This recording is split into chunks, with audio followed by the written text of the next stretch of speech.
So here we are. Liz Truss is now Prime Minister, and we're now trying to work out what to do. And we may say she's going to face a huge problem in Scotland or in the country as a whole. I don't think that's really where her big problem is going to occur. Her big problem is going to occur in Parliament, and not even from the opposition. It's going to occur from her own ranks. And you only have to look at the figures. The figures are very interesting. There's 357 Conservative MPs. 14%, only 14% divides Rishi Sunak's loss from Liz Truss's win in the Conservative in the Conservative People's vote. In the membership vote. That's not a very large victory. It's squeezing through, frankly. And I suspect had the contest gone on for a further week, Rishi Sunak may well have eased up even more. So she's lucky it finished when it was. It shouldn't have gone on for so long. It really shouldn't. It's ridiculous. But when you look at the vote in Parliament, the vote among the Conservative MPs is much, much worse. 113 MPs voted for Truss. 137 voted for Sunak. So Sunak beats her hands down. This compares very much to the sort of victory that Ian Duncan Smith got, where he got the popular vote among the Conservative membership, but didn't get the popular vote in the parliamentary party, and his control lasted for 2 years, from, oh my goodness, you're now sitting right in front of me, from 2001 to 2003.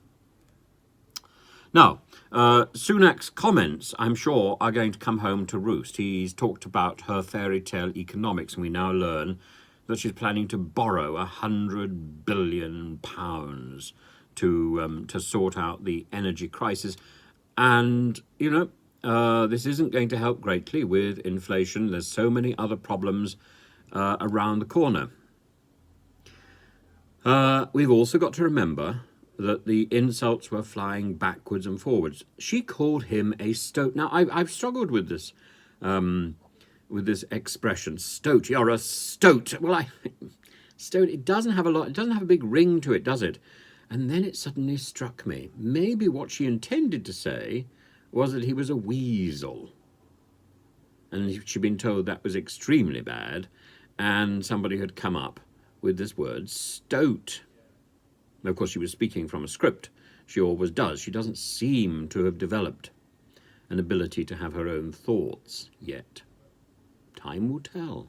We live in hope. We live in hope for that sort of Liz Truss moment. The lady speaks. But I think there are 4 major groups of people in the parliamentary party who are going to be a problem for her. The first group, of course, is the Sunak supporters, and that's quite big.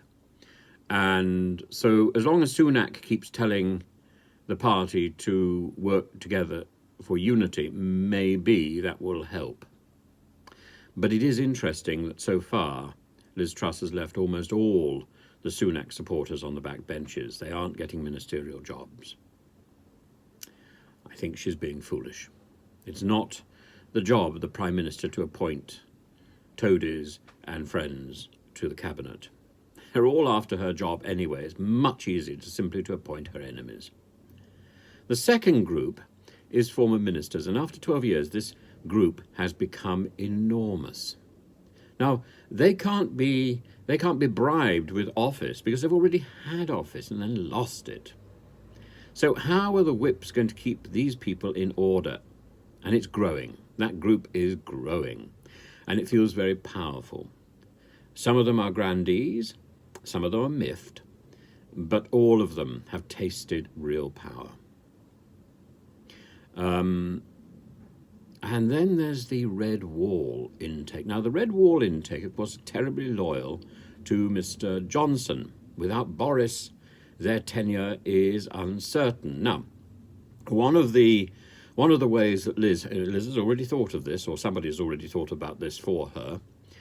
One of the ways to deal with this is to give jobs to Boris buddies like Jacob Rees-Mogg. In fact, I think he's getting 2 jobs at the moment. But I'm not sure that's quite enough to keep this large group of 109 MPs at bay. And the fourth group is the group that I think she needs to be particularly wary of. That's the European Research Group. And they will be keeping their eye on ideology and Ireland.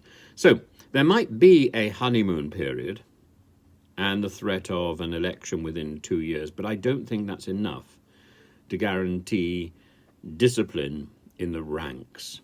And I think it's from the Conservative Party itself that Liz Truss is going to see the biggest disaster.